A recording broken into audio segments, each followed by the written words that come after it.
Hello, my name is Sean Copeland and I am Chairman and CEO of Regent Bank, and we are continuing our series today on managing our mindset. This is our third video.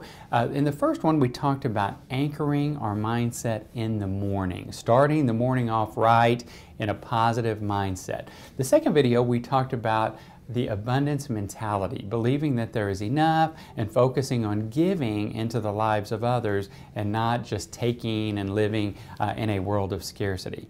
Today I want to share with you the concept of a worry journal, and this comes from my daughter.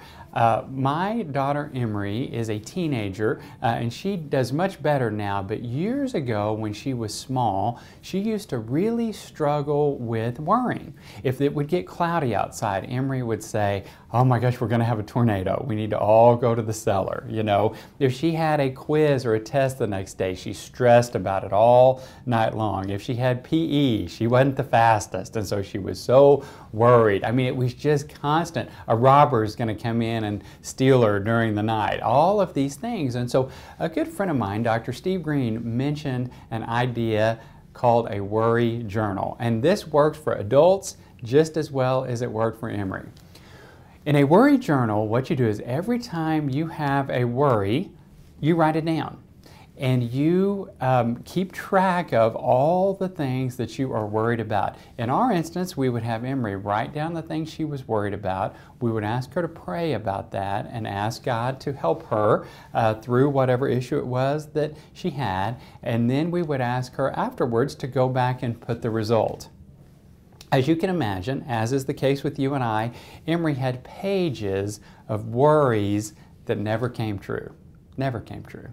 And that's the same thing with us. And so let me recommend this concept to you. If you are a chronic worrier and you always seeing shadows is what I call it. You always think there's something bad around the corner, write down your worry and then pray about it or meditate on it or just wait to see what happens.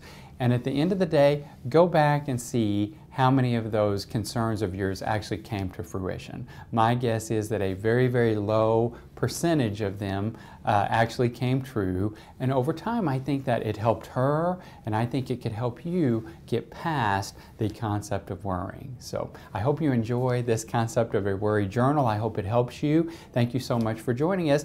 Next time, we're going to talk about the concept of focusing on one day at a time and not worrying about the future.